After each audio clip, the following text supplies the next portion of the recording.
magsisimula na ako, may fans na ako. So you know what, students? Marriage is a broad topic. This is a subject we're in. It's not just a first semester that you're going to get in, but this is a full course subject. This is a lifetime project. No? So marriage is not just as easy as 1, 2, 3, or as this is fairy tale, or what we also call as a unicorn or rainbows. Do you believe in that?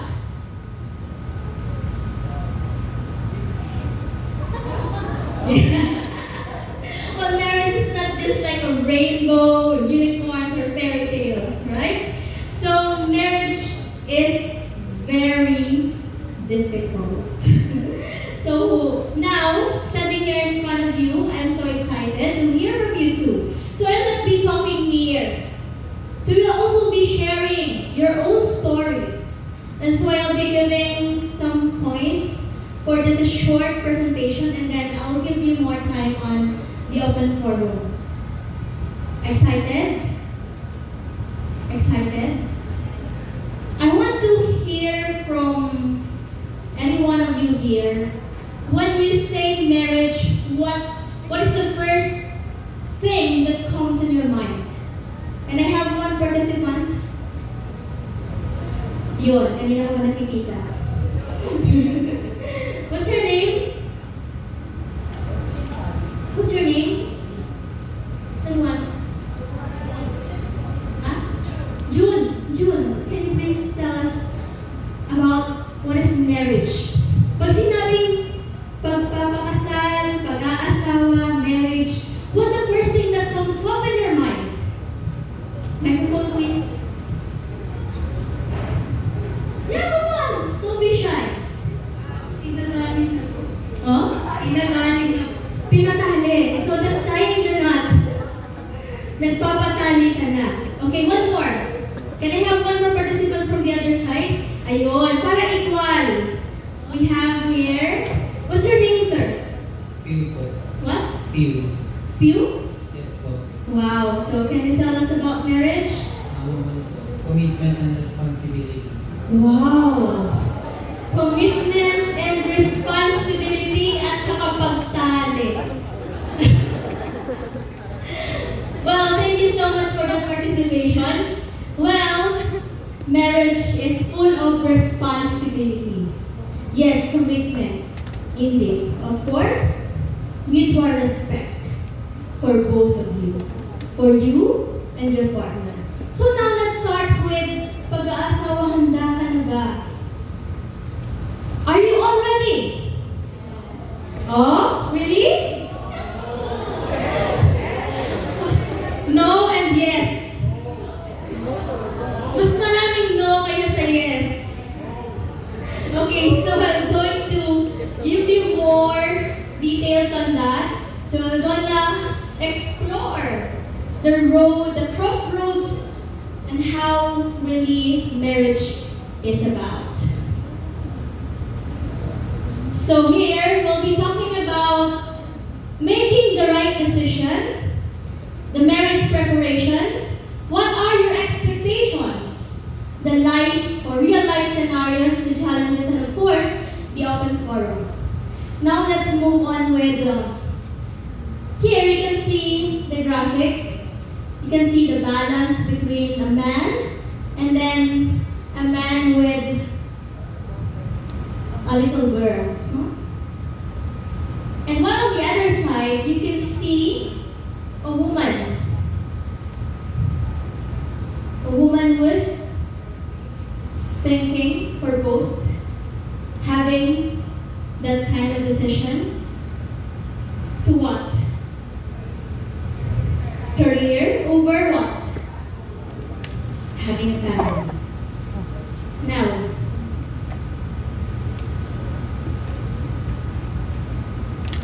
also it's moving. Okay. So from there, making the right decision before marriage. Life is full of such crossroads. You really have a lot of paths. So there are so many options your destination. So, decisions that we make every day, like 4,000 plus of major decisions or minor and major decisions, like just going out of your room, eating what you like, your passion, the color that you want to wear. That's every day. We're making, really, every day we're making decisions. So now, let's move on with, are you familiar with the song? Do you know where you're going to? Do you like the things that life is showing you? Who's familiar with the song? I guess talagang tumatanda na tayo, ma'am. So this is a song by Diana Ross. Where I was in college, I was a Bachelor of Science in Nursing.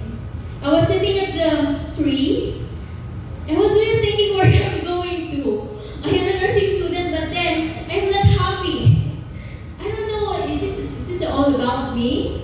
Because during the time, nursing is on demand. Whether you're a doctor, you're an engineer, then your parents will tell you, can you shift to a nurse? Because of the demand. And I was really sitting in the tree, but this is something that I want to. This is something that I really want to in my life. Where I have this decision of having it, is it really my happiness of pursuing nursing?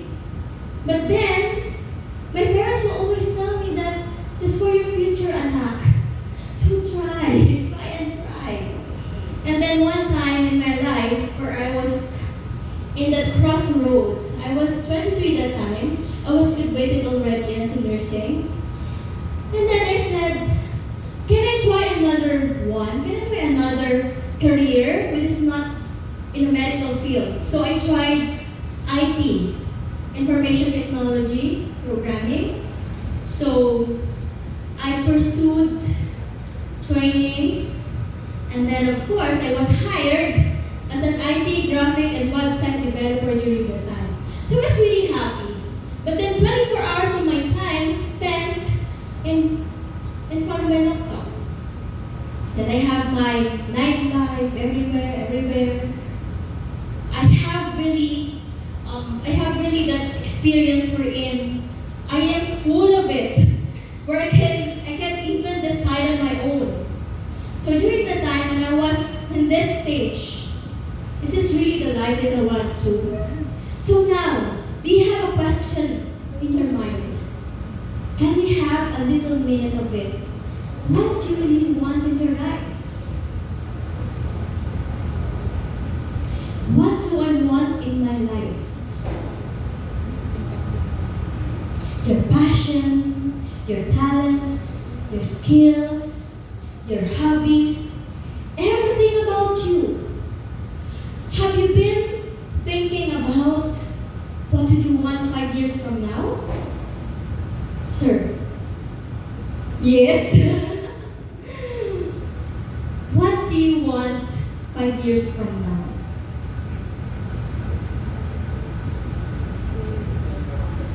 What? Flying? Out of the country!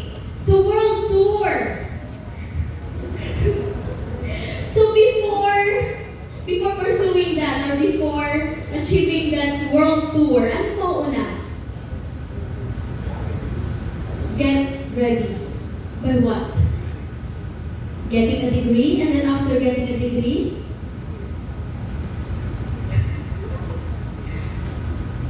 Mommy, Daddy, can I have? I want a world tour. Okay, so that's something that I want you to think about now. Ready? I thought hindi lahat ready. Are you all ready? I'm thinking what will happen 5 years from now. Okay, so let's start with the steps. Crossroads. So making the decisions, you have a lot of choices, opportunities, everything. Isn't it? Everything is around you. Your opportunities, your school, your studies. Then, we have to weigh between Your expectations versus the reality. What's the reality is ongoing? Economic crisis. What else? What else? What's the reality? Global warming. Parang meron natin, pag meron dito mamaya, yung best in performance, meron na akong ituturo. May dito na ako sa side na to. Of course, your expectations versus reality. What is the reality? The global, of course, yes. What are the challenges that you have right now in your school? Education, technologies, social ills, of course, and more.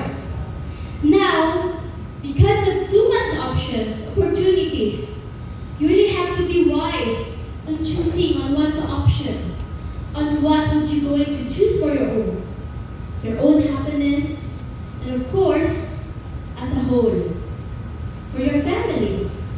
So now, you have to select the best. Don't just settle for less. This is also like finding the right person. But before finding that right person, be the right person first. Yung bang naghahanap ka, bakit ang ngayon wala pa rin nakiligaw sa akin? Why until now I can't find the one? Why? You better ask yourself. Ano na ba yung nagawa mo? What are those things that you have done?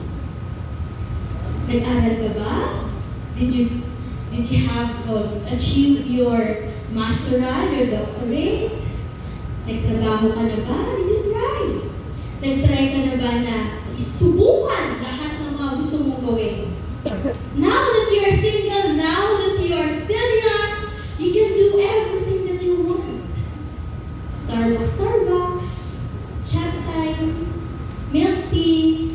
Diba ang saya? You know, when I was still young like you, I already enjoyed myself very well.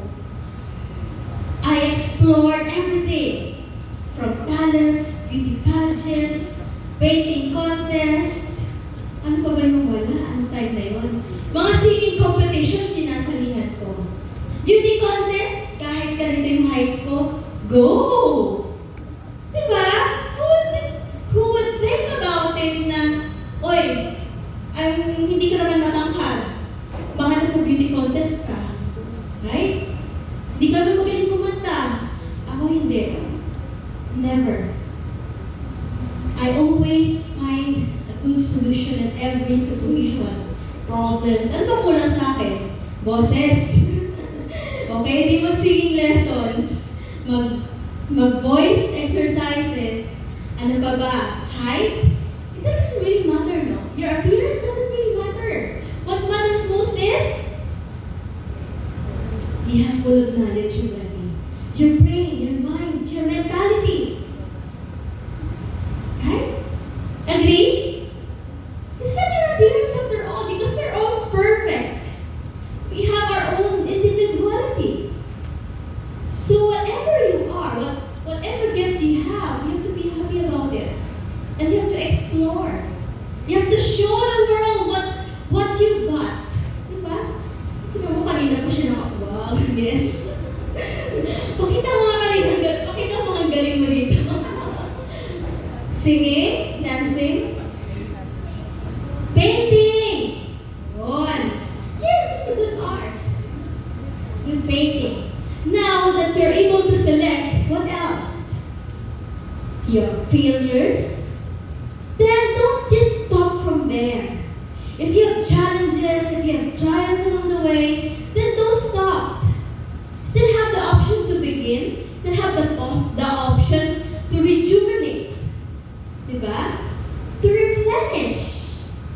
To retreat yourself. You have to finding more. What could I do? What can do more? Diba? World tour. Anong unahin mo? Japan? Singapore? Asia? What do you have in your mind? What's the first country? Wala pa. Kasi sabi ko nga 5 years from now, di ba? Kaya nga. Okay, so try to think about it, no? Ano ba yung uunahin ko, no? So world tour, of course, siguro unahin ko si Singapore, like si Japan, whatever, right? So now, nag-move na pala yung slides mo. So now, I'll go back with some slides. Yeah. So,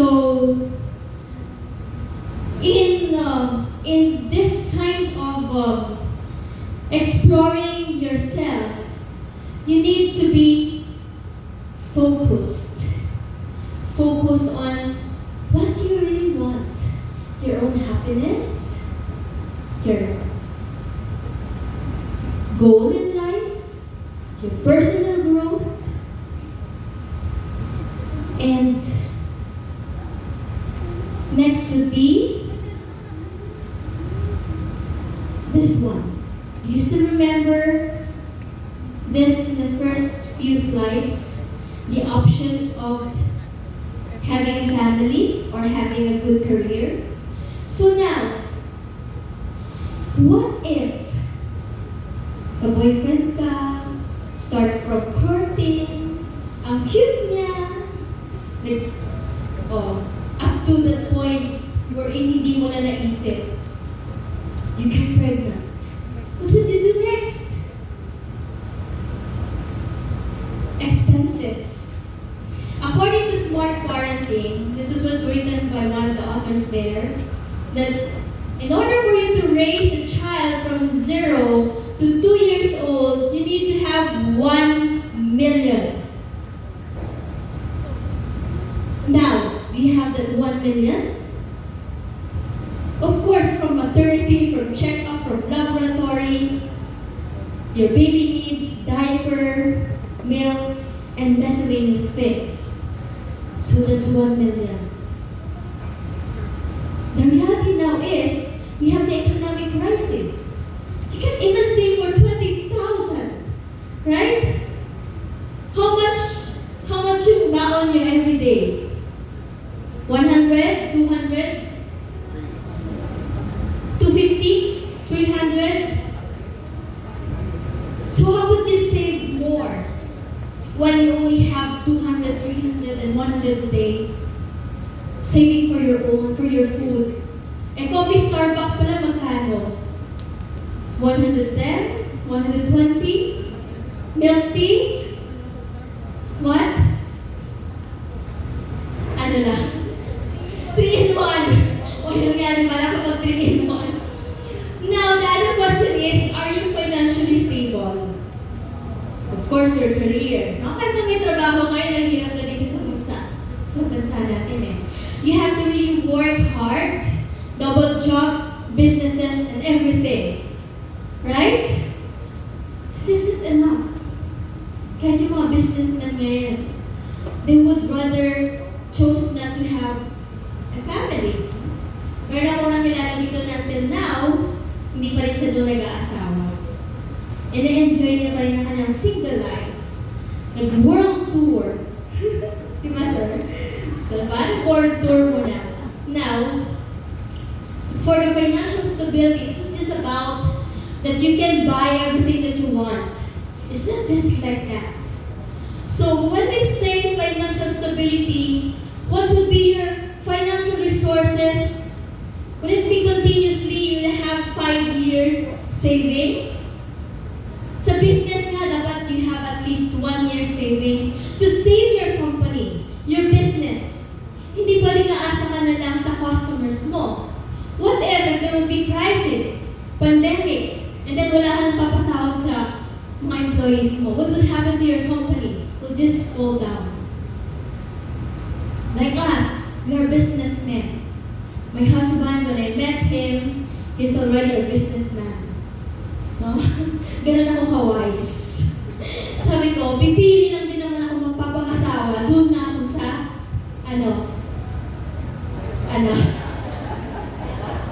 At saka ito. Siyempre, di ba? Pipili lang din naman ako. Bakit pa ako pipili? ng pahihirapan ako. I was a princess. I was born a princess. I was born a baby girl at nag-iisang babae sa pamilya namin. Everything binibigay ng parent ko. You know, when the first year of marriage namin, kahit paghugas ng plato, hindi ko alam. Kahit pagsaing, pagbukas ng kalan, pagkaliskis ng isda, I don't have any idea about it. Because my parent taught me to manage our business at the age of 7. At the age of 7, cashier na ako. Nagka-count na ako ng money. Thousands of money. Meron kaming bakery, pandesal. So at 4 a.m., we need to wake up. Yung parents ko, napaka-stricto. Pag hindi ka nagtrabaho, wala kang baon. Anong trabaho yon? Maglalako ako ng pandesal. Here, dito yung classroom ko. We have 5 classrooms there. Ma'am, pandesal! Pandesal! 1 peso lang yung pandesal eh. So, makapag 50 pesos ako niyan, isusoli ko pa sa father ko yung 30 pesos. Or let's say, 40 pesos. Whatever, kung ano yung pag-usapan namin baon ko. So, during that time, 10 pesos is 100 pesos na. So, yung ginagawa ko noon, tinitipid ko, 1 peso lang yung binibili ko sa canteen. And I have 9 pesos. So, I can save. Lagi ako may alkansya. Kaya nung nagkaroon kami ng crisis sa family namin, na-hospital ako, may pera ako. Yeah? So, ganun yung parents namin, pagpapalaki sa amin. They trained us to be a businessman, not just a regular person. Kasi, sabi ng parent ko, pag nag-asawa ka, dapat tonya ka. Hindi ka dapat naglalaba. Kaya nga yung kamay ko sobrang soft. Kaya I was really lucky to have that. So, kailan nagkaroon ng crisis sa family ko? When they both in heaven na. Doon na ako nagkaroon ng anything that's parang nag-iisip na ako, anong decision ko na ako. But I was really lucky na mabata pa kami, tinuruan na kami to manage the finances as well. So, hindi kami tinuruan para maglabas ng pera. When I was in college, syempre medyo mahirap na yung business noon. Though we have still business during that time, ginagawa ko, nursing student ako. Pero sumasali ako sa mga dance competition. That's dance sport competition, singing contest, painting contest, everything na contest, pati beauty pageant. Pag nananalo ako, uwi ako ng bahay. Ma, I have something for you. So nagkasakit na yung parent ko, nagkaroon ng cancer, wala na din talaga halos, no? Medyo bumaba na yung finances namin. But then, I managed to invest for myself. Nagnegosyo ako ng halo-halo, nagnegosyo ako ng accessories. Alam mo yung ginagawa ko sa classroom? Although, of course, I asked permission to my teachers, your professors, yung upuan na yan, nilalagyan ko ng mga alambre. You know the alambre? You know the wire? Then I put all the accessories there. I put the display. And then, pag break time, okay, you can buy accessories now. Pwede ko siyang gawin on the spot. Example, if you have pink, gusto mo pink pearls, you want some Swarovski, I have that. Then at 30 minutes, tatapusin ko na siya, and then paired with earrings. I can sell, even sa school namin. Nakakabenta ako, like, for example, for a week, nakakabenta na 2,000 pesos noon. Kasi magkano lang naman yung Swarovski that time? 50 pesos. And then magkano lang din yung elastic band na ginagamit ko doon. But then, mayayaman yung aking mga classmates. Diba? So, doon. And then, whenever they have this group sila, hindi ako sumasali. Because I know, hindi ko naman kaya yung mga ginagawa ninyo eh. Sila yung lumalabas ng pera nila, palabas ng palabas. But then, I would think about myself, about my family. magpapaldas lang, magpa-party and everywhere I go with them? No. Sabi ko, it's just better to be like this. Hindi ko kailangan makipagsabayan sa kanila. Because I have my own goal. Bata pa ako pero I still have a lot of goals to finish, of course, to finish my college, to finish my profession. Hindi lang ganun. Gusto ko talaga mataas. Diba? So, that's it. So now, when you are into that already, you have chosen your partner already, what will the next thing you need to? You need to what? Pareho ba kayo ng religion? Do you have the same beliefs? Do you have different goals? Paano kung siya pala ito yung goal niya? Well, yours is this. Magkaiba kayo ng gusto. Though it is really normal, but it will make you grow. It will help both of you grow. And in a relationship, it is just about you anymore. It's about your commitment to your partner, to your family, for the future of your kids or your children, responsibilities. Right, sir? So you have to regard, you have to think about it. And then how about your different communication styles? Alam mo yung mga babae, iba yung communication style niya sa mga lalaki. What's the communication style of the women? Emotional. Alam mo ang pagkakaiba natin? Gusto ninyo, naghuhula yung mga partner ninyo. You want your partner to be a mind reader. But in the other hand, your partner is a logical thinker. Literal. We women, we usually use the deeper meaning of each sentence. Minsan, indirect pa siya, paikot-ikot tayo ng sinasabi. Hindi natin nasasabi directly what we want. Then of course, itong lalaki, ito yung boyfriend mo or yung husband mo, hindi ka naiintindihan. Why? Because they are logical thinker. So they would always use the words that they really want to say. Even though if it's too much for you, it could be hurt. You could feel hurt. You could feel hurt with the words. Ganun lang talaga sila, no? Very direct. So now, ikaw naman, sasabihin mo, di na tayo namamasyal. Di sasabihin ng partner mo, oh, kakapasyal lang natin, mag-underway ka. Binilan pa kita ng chocolate. But then, what are you really trying to say?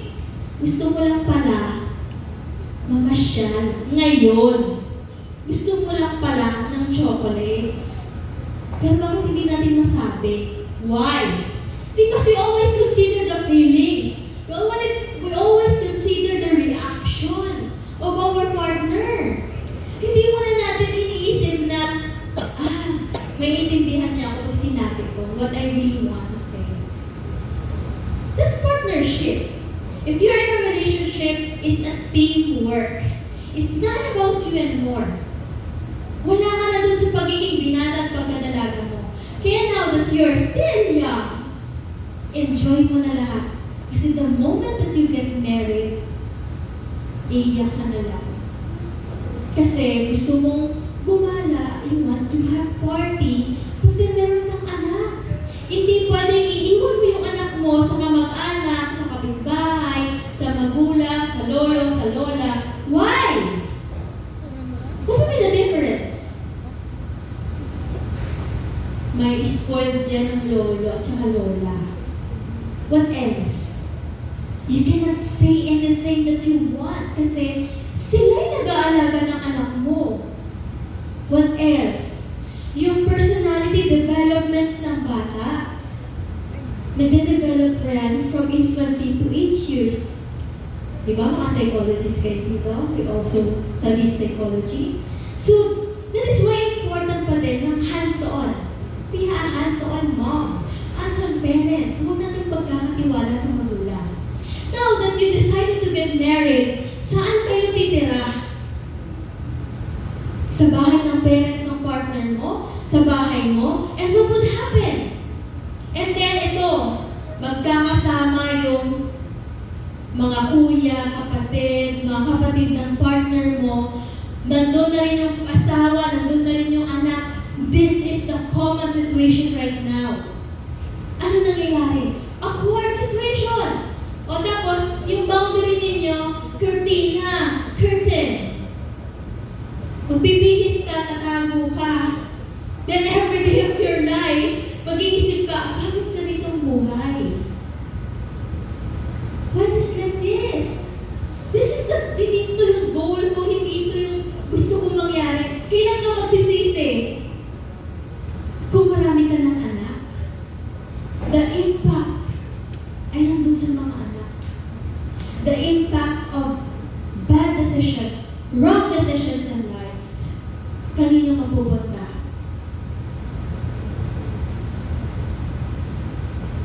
To whom? To whom? Yes. Exactly. Tayo, kaya na natin sarili natin eh. We can face reality.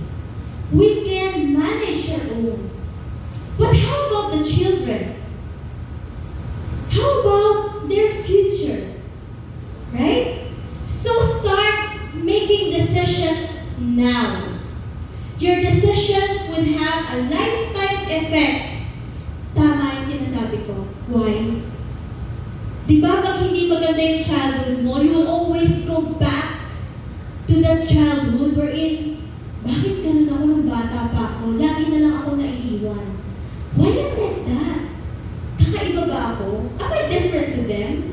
When they're enjoying all their life, but what about me? I'm struggling. Then, kanino ka masisisi? So better, right from now, we need to have that focus on the right decision. A good mentality. Huh? So, let's move on. Real life scenarios. Kilala nito? Who? Dito naman ako sa kabila. Sino kakilala dito? You know their stories, right? Oh, di ba? Pag mga chikahan talaga, alam nyo, you know. Now, they're celebrities. But then, you know their stories already. Spread all over the social media. Anong sinimulan? Decision. Finding the right one. Hindi porket nakasama mo ng ilang buwan, ilang taon, ay okay na. The challenges inside marriage is more broader, more yung trials, more challenges. And pag hindi ka matibay, babagsak ka. So because marriage is a teamwork, dapat nagpa-function kayo ng dalawa. It's not just, pag ikaw lang kasi mag-isa, magiging lumpo ka. How could you run with just one foot? So it's a teamwork. And then later on, if you have your family, if you have your kids, then sabay-sabay nyo na marating yung goal ninyo as a family. Marriage is not just about yourself, about your decision, but it is for the whole decision that could make your life into the life that you really want to be. Pag naging parent ka na, don't just think of just being a right parent or just a perfect parent. Be the child perfect parent. Am I right? Di mo sasabihin na ako masusunod. Be a parent that your children want you to be. May anak na rin sila, di ba? This one. Now, nahanap niya na yung right man niya. See? Sino updated? Sino updated? Di ba nagpakasal na siya siya ulit. And you can see it in her eyes na talagang sobrang saya niya. Right? Sobrang happy niya ngayon. Makikita mo talaga sa mga photos and everything. Very sweet. Kasi, nahanap niya na yung responsible man. Bakit kasi hindi responsible man yung nahanap niya noon eh? Diba? Now, let's move on. So in marriage, there will be a lot of challenges. Not just in marriage, of course. In your life, we will encounter a lot of challenges. Like what? Be able to have this communication breakdown. When this communication breakdown na, anong mangyayari sa relationship? Even with your friends, right? Even with your classmates, with your colleagues. Pag nawala yung communication, what will happen? What will happen? What? Misunderstanding. What else?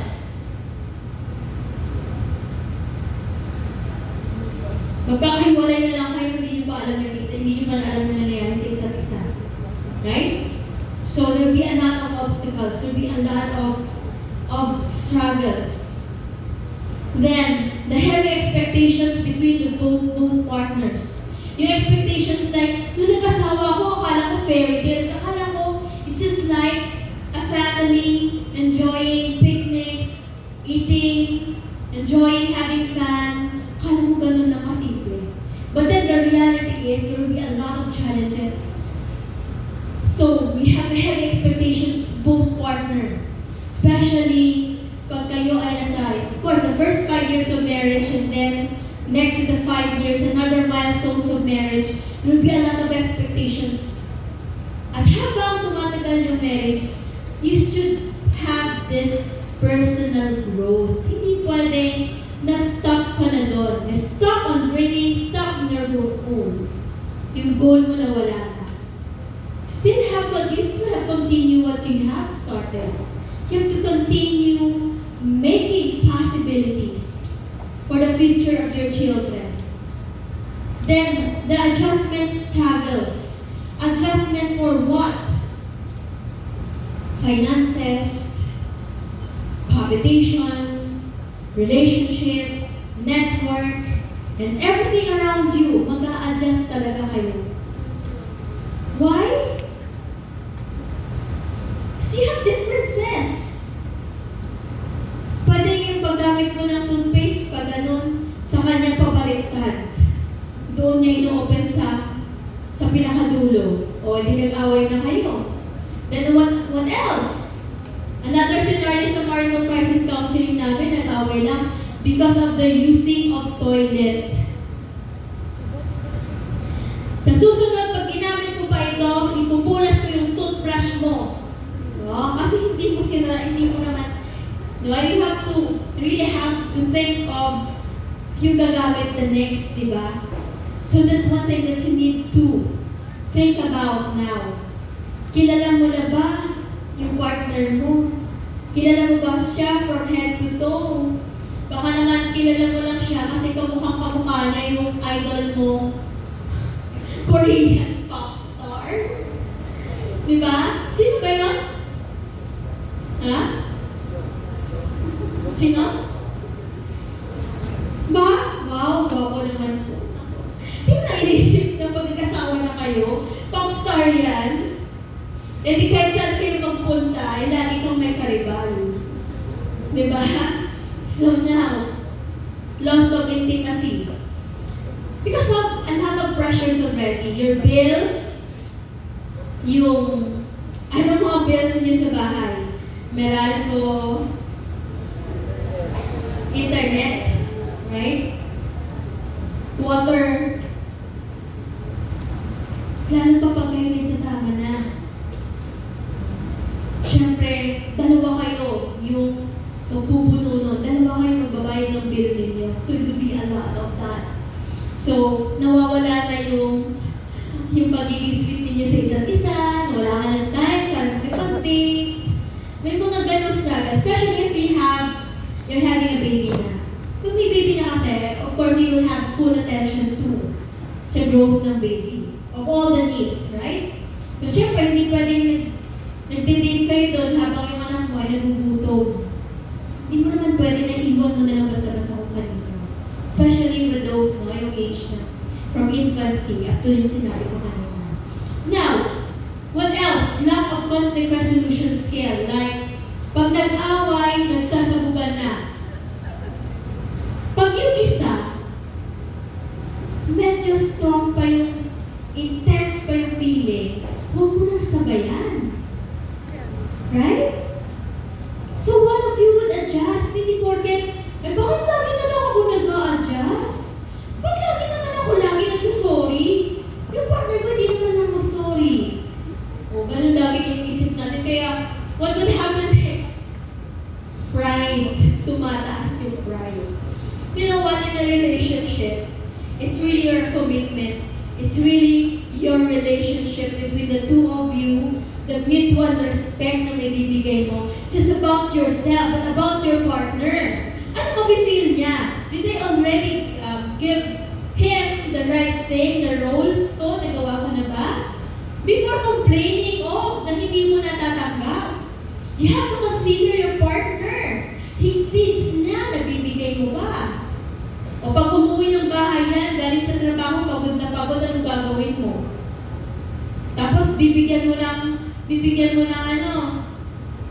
ng towel para maghugas ng plato, no? Yung nilagay sa, pag naghuhugas ng plato, o ready ka na, maghugas ka na ng plato. Ano mangyayari nun? The next, away na. Should be a teamwork. So when choosing a partner, choose the best partner. Choose your best friend. Kasi pag hindi ka magkaintindihan, wala din. Kahit na wapo pa yan, kasi wapo na kung sino mga Korean pop na yun, no? Pag, if you really don't understand each other, you have different beliefs, and then you can readjust to it, then there would be a problem. Now, external interference, like bayaw. Sino ba itong mga internal interference na to? No? Kasundo mo ba yung biyanan mo? The Godzillas, or what we call that, the Godzillas, huh? Bridezillas, Groomzillas, ano ba? Yung alam niyo mga zillas. Huh? May makikialam sa inyo. But then, if you have this strong foundation, then ano magagawa nila? If you have this strong foundation already, when you already built the strong foundation from the first from the start of the relationship, right? Then, the new responsibilities, of course, having this baby is a new responsibility. So, having major decisions, yung bahay, lupa, and everything, it's new responsibilities. Hindi porket nagbahay ka na, may lupa ka na, hanggang doon lang yun. Of course, the responsibility of paying your taxes, yung upgrading, everything. So then, growing apart, yung parang sinasabi mo, parang hindi na ako nag-grow. Is this the environment that I want? Paano pag nag-asawa ka, hindi pa pala kayo handa? Tapos doon na kayo nakatira sa parent ng partner mo. Then what would happen? Sasabihin mo, I want to go out of this. I'm tired of it. I want to find myself. Hinahanap mo pa sarili mo until now? So that would be your problem soon. Pag hindi mo pa siya nahanap ngayon. Ngayon pa lang, now that you're still young, you still have this, then have the time in the world. Then explore yourself. Economic pressure, yes. Economic crisis. Ngayon, hindi ka na makakabili ng 100 pesos mo. O saan na mapupunta yung 100 pesos mo, no? Sabi nyo nga kanina, 3-in-1 lang. What else you can buy for 100 pesos? Pamasahe mo, pang-grab car mo, di ba nasa 100 na rin yung grab? Right? It's for transportation ka lang. Siguro magtitipid ka, o you have your banana queue for 30 pesos, and then you'll have your gulaman, 50 15 or 20 pesos, no? And then your siomai, busog ka sa 100. Pero how about going home? Wala na. Right? So, you really have to think about it now. So that was the challenges, and then of course the stress and struggles. Stress are everywhere. This is, you know what? In stress management, it is not about the stress now. It is about how you going to react on every situation. Kung magpapa-apekto ka lagi sa stress around you, what would happen to you? Diba? Stress from projects, exams. Para hindi ka ma-stress, ano gagawin mo? Be prepared. Preparation. Diba? Preparation. And what else? Tamang tulog, tamang pagkain, and everything. So it needs more effort, commitment, understanding. It's like taking an exam. You can't just take an exam without any knowledge, diba? Yung hindi ka pa nakakain, no, it's just like that. So marriage is like that also, taking an exam. Before taking an exam, you need to have the preparation, knowledge, review of everything that you have, no? Yung, what else could you still consider in taking exams? Kailangan maayos yung tulog mo, then you have proper food in the morning. That's it, diba? Now, we've done with the challenges. Have you seen this? Having two perspectives. If you're the one person, tapos may big obstacles in front of you, what would you do? That's a question. Can I have participant here? Can you please answer, what would you do? Imagine, that big stone is an obstacle, that's a challenge. What will you do about the challenge? What will you do about that obstacle? Can I have one participant, please? From this side. Kung may name tag kayo, tatawagin ko kayo isa-isa. Ha?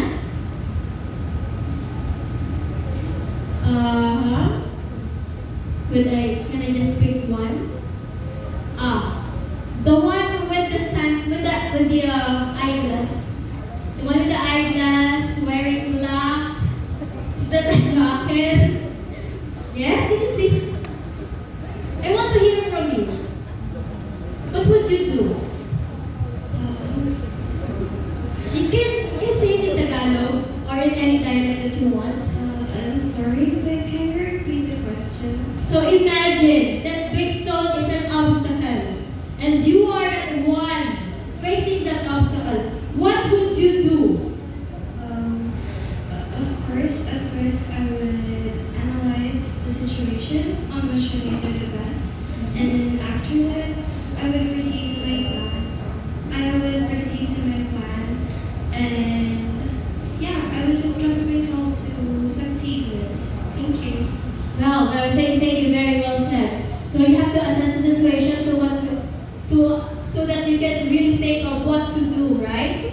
So thinking first, assessing the situation first, before moving, before taking an action, right? So what else? Can I hear from this side? The one with the gray shirt. A girl, of course, a girl. Is that your girl? Sorry. The gray shirt here. I'm facing here now. In line with me, there's a girl with a gray shirt.